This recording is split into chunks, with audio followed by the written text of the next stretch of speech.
alam ko na may ammonite sa Mansalay. Naisip ko na bakit hindi na lang fossil na ammonite ang hanapin ko.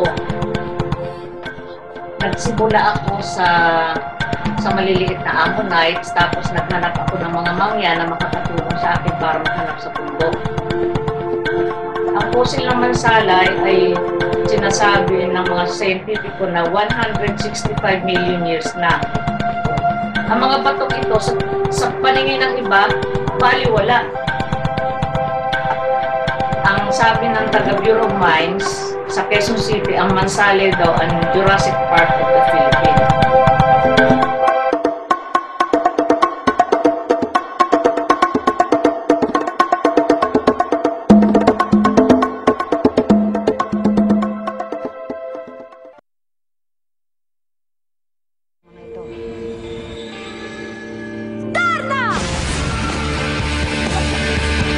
Buti dahil nais sumusubo ng bato upang magkaroon ng kapangyarihan. Ang ilan namin ay sa bato naman nagbumula ang kanyang kasiyahan. Siya si Ginang Susan Bilenbianya, Tubong Mansalay Oriental, Mindoro. Siya ay isang kolektor ng mga kakaibang bato. Ang nag-inspire sa akin para mangolekta ng bato, unang-una, mahilig ako sa art rock. Sa rock gardening ako dati nahilig. Tampok sa koleksyon ni Tita Susan ang iba't ibang uri at mga kakaibang bato. Pusong bato, literal na bato na hugis puso. Hamburger na parang pinagpatong-patong na ham sa isang tinapay. Kakaibang bato na parang dalawang magkadikit na suso. Bust na animoy dibdib ng isang babae. At mga batong may mga bukol. Pero pinakakahanga-hanga sa koleksyon ni Tita Susan ay ang koleksyon niya ng mga fossils. Ang fossils ay ang na-preserve na labi o bakas ng mga hayop, halaman at iba pang mga organismo mula sa nakalipas na panahon, tinatayang umaabot ng libo-libo o milyong-milyong taon bago makabuo ng fossils.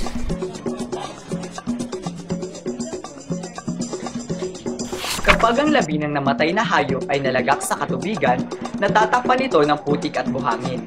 Habang lumilipas ang panahon, ang buhangin na tumabon dito ay tumitigas at tuluyan ang nagiging bato. Unti-unting natutunaw ang buto dahil sa katagalan ng panahon na nagsisilbing mold na katulad ng anyo o hugis ng hayop.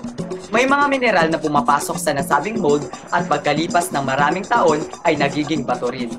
Sa paglipas ng maraming taon, ang mga fossils ay unti-unting lumilitaw sa ibabaw dahil sa paglindol o di kaya ay sa erosion. Sa koleksyon ni Tita Susan, meron siyang wood fossils, meron din siyang fossils ng giant clam, shells, at lukan. Pinakamarami sa koleksyon ni Tita Susan ay ang fossils ng ammonite.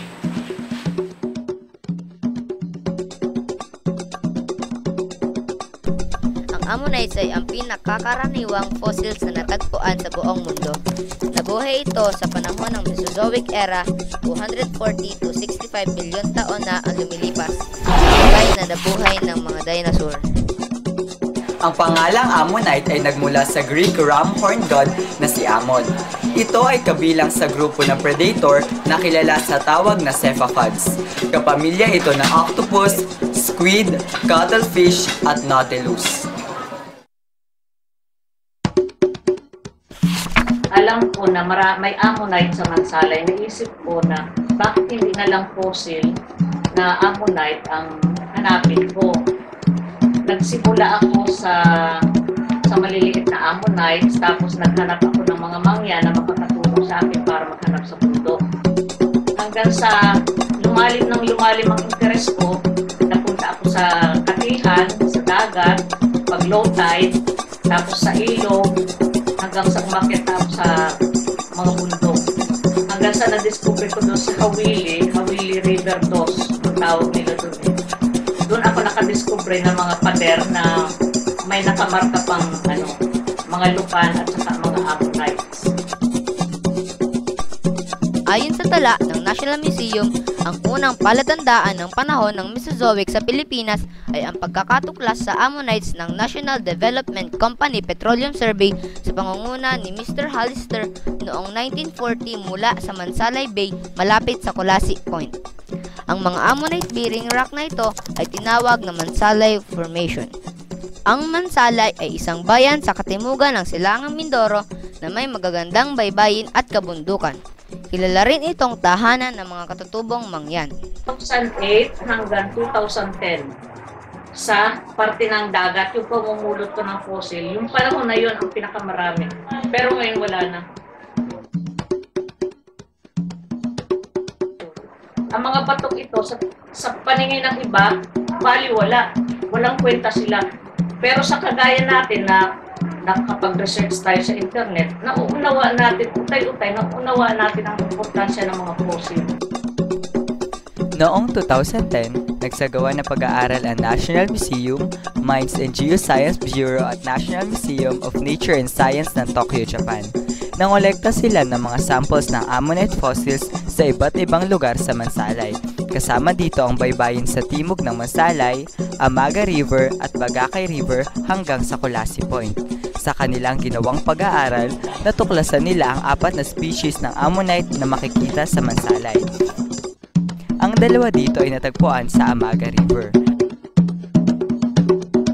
Ang huling dalawa naman ay sa Colasi Point na kung saan ang isa ay di nila napangalanan. Sa Pilipinas, ang Mansalay ang meron at ang Catanduanes. Ang fossil ng Mansalay ay sinasabing 165 million years, pero ang sa Catanduanes, 100 million years lang. Sa pagsasaliksik ni Dr. Kase ng Japan, yung director ng National Museum ng Japan, naghahanap siya dito na sa Mansalay ng katibayan na meron ditong dinosaur. Pero hanggang sa ngayon, wala pa siya nakikita. Ang sabi ng taga Bureau of Mines, sa Quezon City, ang Mansalay daw ang Jurassic part of the Philippines. Kasi ang ammonite at saka ang dinosaur ay magkasabay na namuhay dito sa mundo. Kung kaya nyo, yung mga fossil na iniipon ko sa looban ng 12 taon sa museum, kung gusto mo makakita ko, kung hindi na makikita mo. Ito, tinan nyo ang parang mga susok naman. Kasi ang unang purpose ko, makita ng mga estudyante. Wala pa siya sa ikatlo ng koleksyon ko na ipakita ko sa inyo. Kaya ko mag-produce ng lampas ng 1 tonelada sa malalaking tipak ng bato. Na sana i-push through ng local government na ito ay mabuksan para maging isang tourist attraction, para makadagdag ng kabuhayan para naman sa mga mangyan. Ang pagkakita nyo ng mga fossil, maaaring isa sa inyo maging scientist, hindi natin masasabi. Kasi nabuksan ang isip nyo na ito, pag naipon ko, para ito sa kabataan, para sa mga estudyante. Kasi kayo ang magmumulat ulit sa susunod na henerasyon kung gaano kahalaga ang mga bato ito. Ang mga ammonite ay isa sa pinakamahalagang fossils na tagpuan sa Pilipinas. Pinapatunayan nito na ang ilang bahagi ng kapulaan ng Pilipinas ay dating nasa ilalim ng dagat. Ang koleksyon ni Tita Susan ay tunay na kahanga-hanga. Sana ang kanyang pangarap na museo ay maisakatuparan at magkaroon ng matatawag na tahanan ang mga fossils ng ammonite upang ating sariwain ang kanilang alaala dito sa mundo. Dahil kay Tita Susan, mula sa simpleng libangan ay naging